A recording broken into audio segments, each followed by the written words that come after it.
to protest, what the Capitol Police even referred to as a press conference. They described the action that the squad had held as a choreographed event and a press conference. And so Paula and Zane are going to be able to tell you more about that.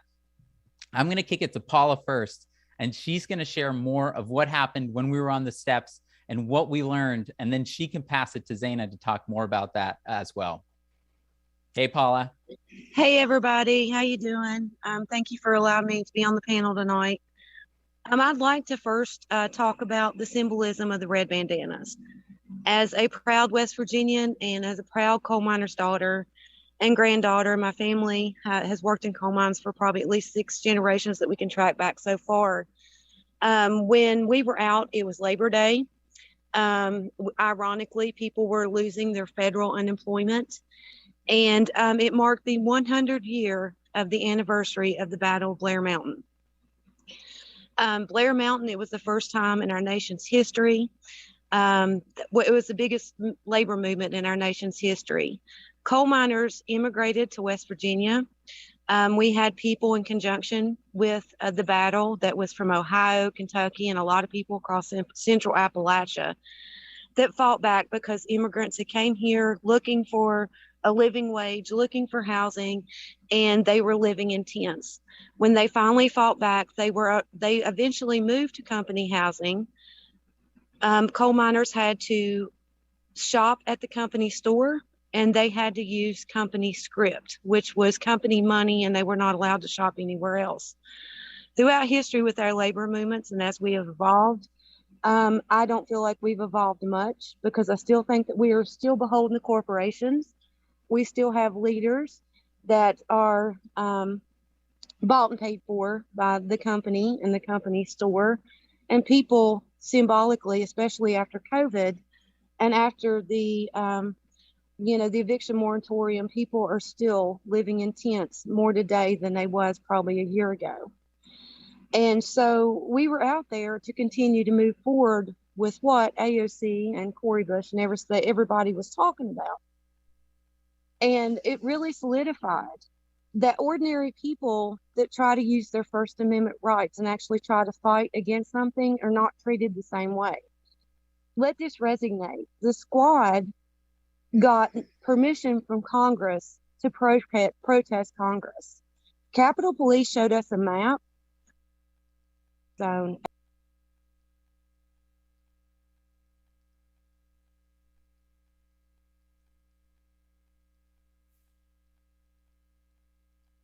At all on the Capitol steps.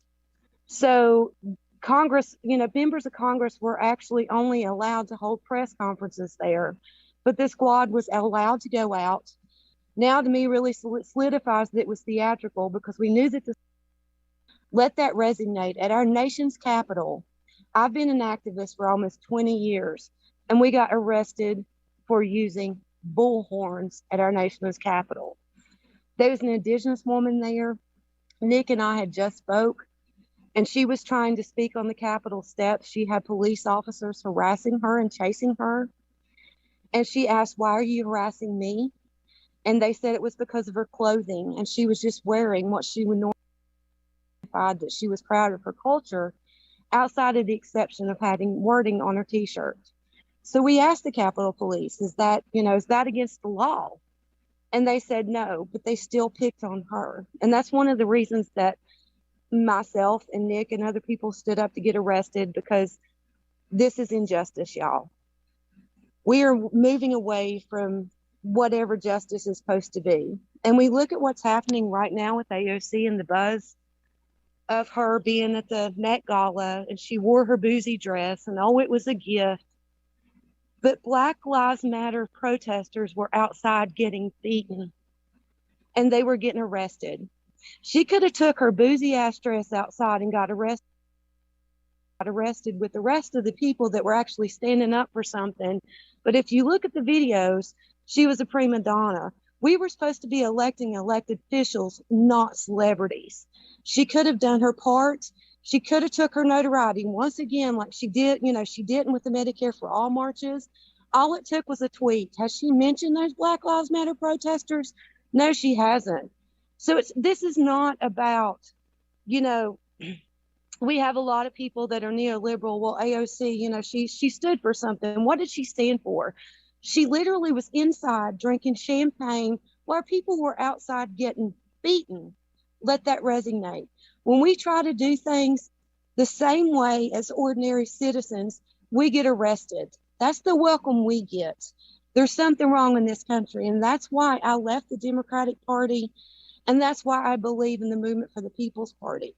Not only are we trying to bring electoral change, believed in, I want to personally say I'm sorry, because I believed in them too. And people that supported me believed in them because they believed in me. My first thing is my apology. The second thing is this movement is not over. Ordinary people need to continue to stand up and fight. We need to quit making people heroes. We are the heroes in this movement. We are the ones that are struggling day to day, worrying about where our next paycheck is going to come from. We are the ones that have our loved ones living in the streets. We are the ones that are burying our children and our loved ones to addiction because our so-called representatives are funded by the pharmaceutical company. So I believe in this movement, and it starts here, and it starts right now, and it doesn't start with bougie-ass dresses and champagne for theatrics. And I really appreciate all of y'all being here tonight.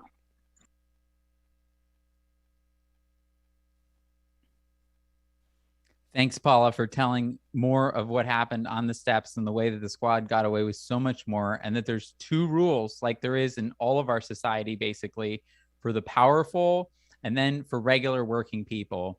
And apparently the members of Congress can do whatever they want on the grounds and can make up the rules as long as they get approval from Nancy Pelosi, as they did for this action, because the police board has to approve anything that happens, and they are appointed by the House Speaker, the Senate leader, and you have the architect. So you've got the police board, which is made up of the architect of the Capitol and also the Senate Sergeant at Arms, the House Sergeant at Arms. So to do that action on the House side, which that action was done on the House side steps, they essentially needed to have the permission of Nancy Pelosi for it to continue to change all of the rules, which means that it was essentially sanctioned.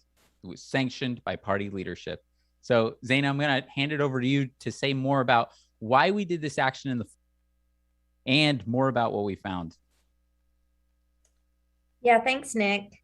So for us, one of the things that stuck out to us the most in going to the steps of the Capitol for the first rally that was held there, there's a few things. We had held a rally at AOC's office just a couple days that made not just national news, but international news. Susan Sarandon had asked the squad, and we had demanded that the squad use their huge reach to organize. Why aren't they organizing anymore? They could get tens of thousands of people out for an action to support it if they got behind it. Some hope that this action was taking up that rallying cry of get out there, let's get something done, let's mobilize, let's act, let's inspire people to come out for housing for all, for Medicare for all. And this is on the cusp of the March for Medicare for All, when no one signed the pledge for Medicare for all. Not a single progressive in the House signed the pledge for Medicare for all. Pramila Jayapal didn't even sign it. At least Cori showed up at the event in DC, but Cori Bush, but she didn't sign the pledge. To me, that's the simplest pledge to sign if you're a quote unquote progressive candidate. If you say that you ran on healthcare for all, the simplest thing to sign is a call for Medicare for all. And that's all their demands were. They were that simple. I support Medicare for all, and I will work to do everything I can to pass it. So they didn't show up for that. We protested AOC's office. And then 4 days later, I think it was, the extend the moratorium rally happened at the steps. And being on the steps, I think Nick may have described it this way. It was like unpacking a mystery. because, you know, you guys heard about all the rules and all the things we couldn't do. And every night we were getting little tidbits from different people, Capitol Police particularly, about what the rules and regulations were.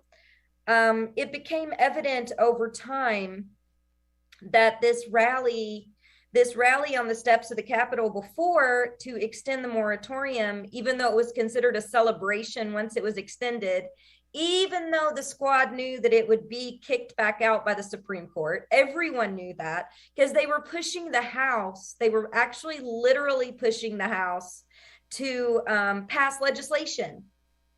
And what Congress has historically done over and over and over again is pass the buck to the executive branch. That's what they do. They pass the buck to the executive branch, and the executive branch kicks the ball back over to the legislature, right? So nothing gets done, and they both blame each other. And right now, there's a majority.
the Democrats have the House and who are homeless. There is absolutely no reason in this country that there are people without a comfortable living. I'm not talking about a box on the sidewalk like in some of these places, or a free tent.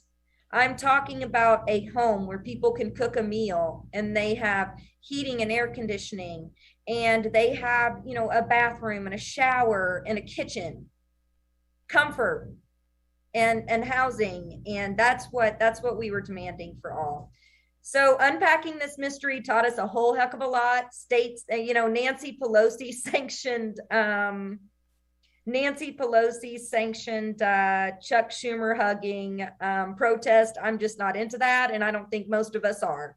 We're ready for real change, and we're done with placating in theater and all of these fake promises. We saw it again, you know. AOC just a couple days later, after all of this, maybe a week later, was out shilling for Gavin Newsom in California and supporting him while wearing an Abolish ICE hat. And she was wearing an Abolish ICE hat, kind of signaling, look, I'm progressive. And then at the same time, shilling for Gavin Newsom, who we all know helped to support ICE's crazy crackdowns on migrants. You know, pack your bag, grab that trash bag, load up one trash bag, and we're going to drop a dreamer off in a country that they've never been in their life. That's the kinds of things that Gavin Newsom was doing. So there's no representative that should call for abolishing ICE while supporting someone like that. There's no middle. They are not spending on childcare for parents who are getting ready to go back to work, and we're now struggling with balancing work and childcare when the funds have been completely depleted. They're not spending this on student loan forgiveness that's about to come to fruition. They're not sending it on saving the small businesses that were eaten up by the multi-million-dollar and billion-dollar corporations during the COVID pandemic. They aren't spending it. $752.9 billion for 1 year.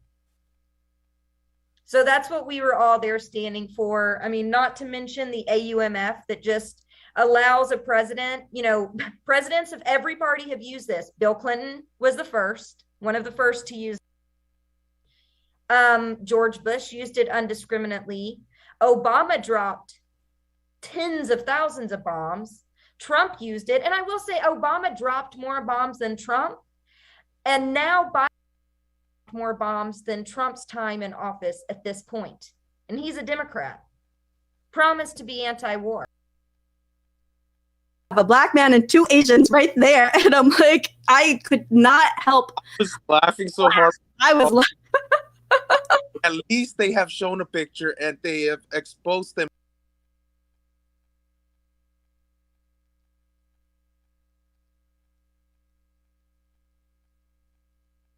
We were on with Jimmy Dore and Steph and Ron, and we were gonna get a venue set up for them out here our way, like Ron had asked us to. And so for him to flip out the way that he did, it was awful and like degrading to have him do that live and not be able to even react back to him or fight back about any of it. So I think that, I think that the whole epidemic of everything I think it broke him. Yeah. Got a broke brain. All right, 1 second, guys. I'm going to try my phone here for Discord. That should be...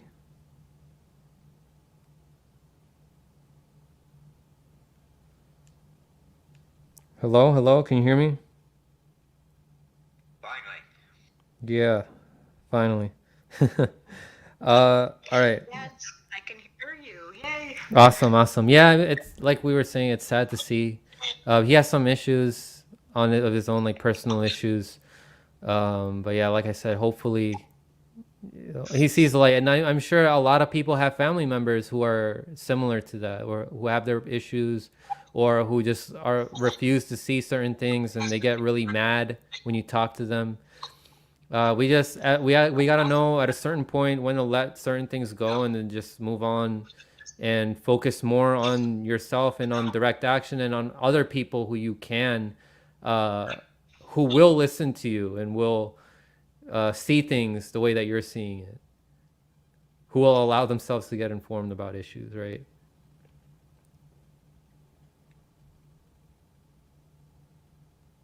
You know, what I'm seeing too is, so I think because Graham occupies our space, right? We would consider him part of the left. I think it's okay within our own space to challenge each other in that way, you know, and that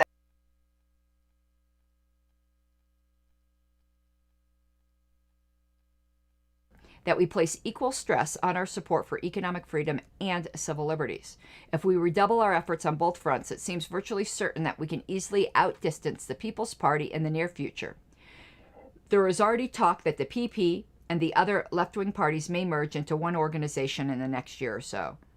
Yeah, but wouldn't that then increase their membership? It doesn't seem like he dealt with that, because you merge a bunch into one and then they're bigger than any of the individual parts. Indeed, we now predict that by 76, there will be only 3 significant minority parties: ourselves, the American Party, and a united socialist party of some sort, all approximately equal in strength. And by 1980, we are confident that the Libertarian Party will be the third party in America. Okay, let's see. On the bottom there, with that little kind of weirdly shaped box, FLP slate on ballot for New York City election. For those of you who missed past episodes or don't recall, the FLP is the Free Libertarian Party. In New York, they could not use the name. Oh, and thank you, djelf7. You notice the older People's Party I'm talking about here, which is not the People's Party that you and I are so familiar with. Thank you so much for the super chat. And actually, this is a good place to mention this, because I'm sure some people will give me crap when they learn about this. I am assisting some state affiliates in the People's Party with taking a look at their bylaws.